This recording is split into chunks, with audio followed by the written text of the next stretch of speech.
tiene alcance, tenías que darlo vuelta, si pones la computadora. Lo que hizo fue darle a presos, a uno café y a otro té de por vida, ¿sí? Y puso a los médicos de su corte, los médicos de la corte real, a seguir la experiencia adecuadamente.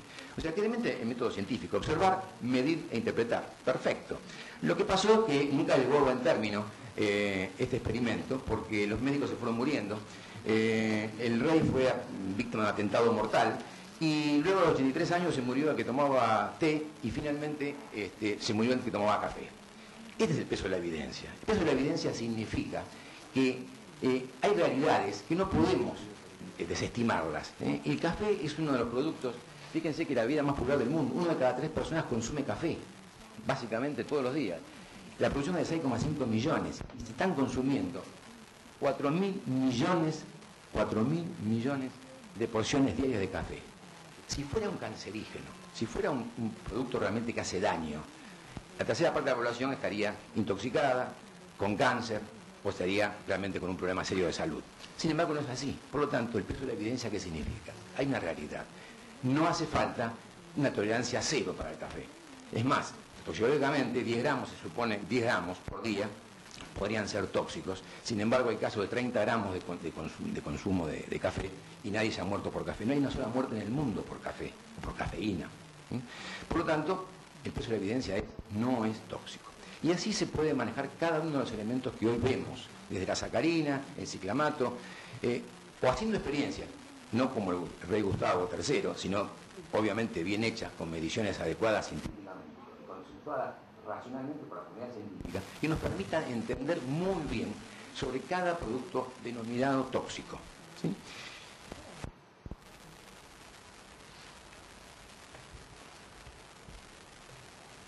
Y a veces a mí me dijo, bueno, pero vamos a llamar tóxico al gluten. Sí. Las cosas son por su nombre, hay que llamarlas por su nombre.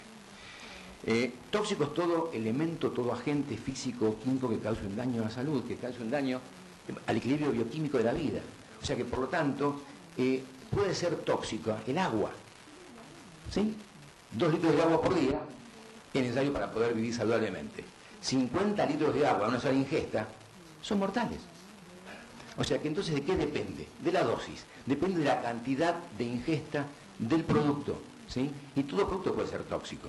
La regla básica de Paracelso, 400 años tiene esta regla, decía que lo que es importante es conocer la dosis. La dosis es el veneno, ¿sí?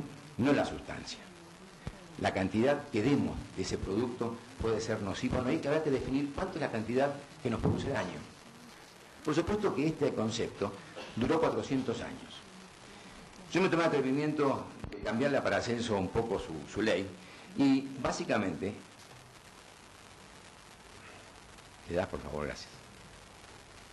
La regla actualizada debería ser que si bien la dosis es la sustancia, es la dosis, es lo que importa, y si bien las abuelas decían poco veneno no mata, que es cierto también, hay una excepción, que son los cancerígenos. Los cancerígenos, sí, una sola molécula de un cancerígeno puede hacer daño a la salud, a corto o a largo plazo. Y en ese caso sí es aceptable, es entendible, es lógico, racional hablar de tolerancia cero. No quiero tener nada de dioxina, no quiero tener nada de un pesticida que sea cancerígeno, no quiero tener nada de arsénico, por ejemplo. ¿Por qué? Porque son sustancias que a corto o a largo plazo producen un daño a la salud. No hay un umbral. Una molécula ya es tóxica. Pero para el resto de los productos vale Paracelso. Para el resto de los productos lo que importa es la dosis. ¿Sí? La FAO y la OMS definen claramente que la enfermedad celíaca es un problema autoinmune y provocado por las polaminas tóxicas. La FAO da el nombre de polaminas tóxicas, o sea que la palabra tóxico está dado por la FAO y la OMS, y tenemos que aceptarlo así. ¿Por qué? Porque hacen un daño en ciertos individuos, determinados por el grupo poblacional, y tenemos que entender que hay que manejarlo como un riesgo, y de allí viene lo que llamamos análisis de riesgo.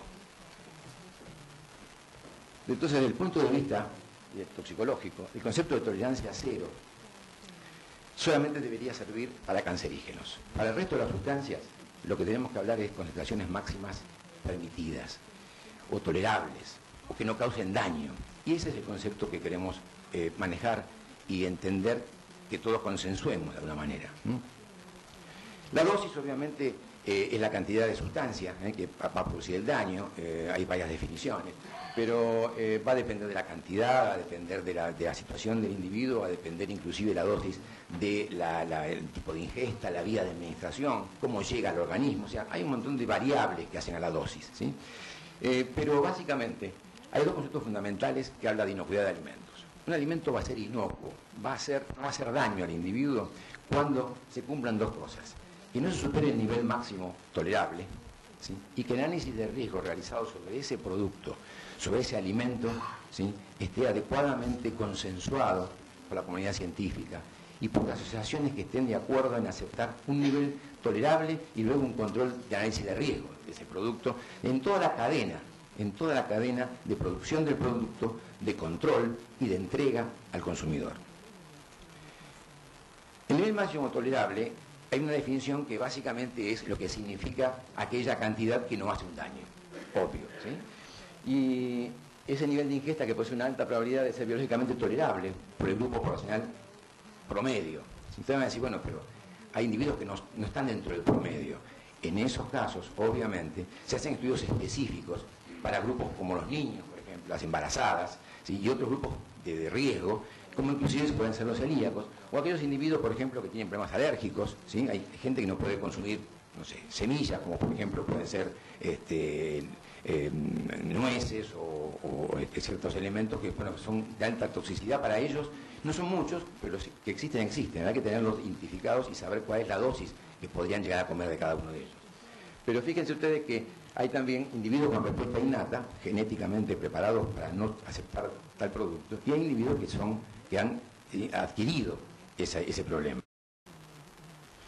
Entonces se dice que en el caso de la abundancia de riesgo, se dice que una persona está en riesgo cuando está expuesta a un peligro. El peligro puede ser una sustancia tóxica, el peligro puede ser una sustancia que le hace un daño. Ese riesgo está en función de dos variables: de exposición y peligro. De exposición y peligro. Y esa fórmula característica de riesgo, ¿sí?, es entender bien la sustancia, conocerla profundamente, entender cómo actúa, sobre qué actúa, y poder medir, ¿sí?, en qué manera es un peligro para ese individuo. Y entonces, cuando uno de esos dos, si el individuo que consume el producto no tiene el tóxico, es cero el tóxico dentro del producto, el riesgo es cero.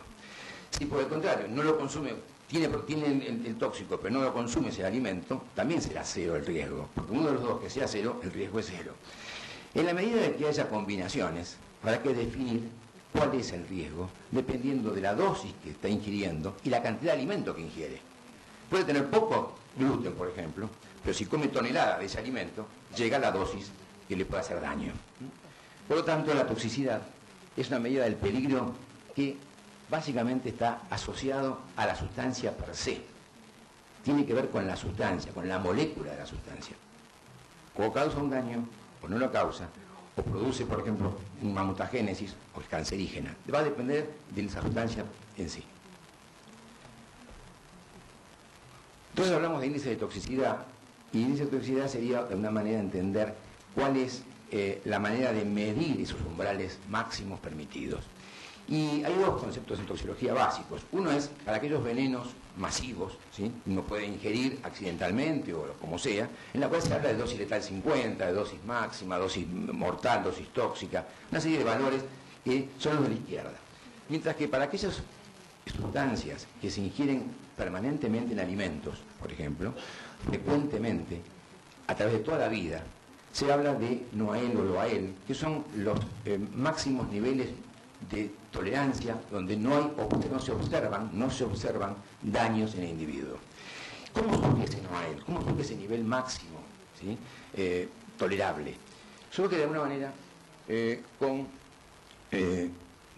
asociaciones o experiencias que se hacen a través de estudios, ya sea de la EPA, de la OMS o de diferentes entidades, que aceptan protocolos en los cuales una sustancia es evaluada para grupos poblacionales específicos o en general y se toman dos valores básicamente que se definen, que es la dieta diaria aceptable o permitida o la ingesta diaria admisible.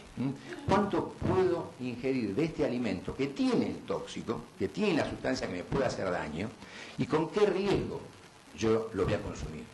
¿Sí?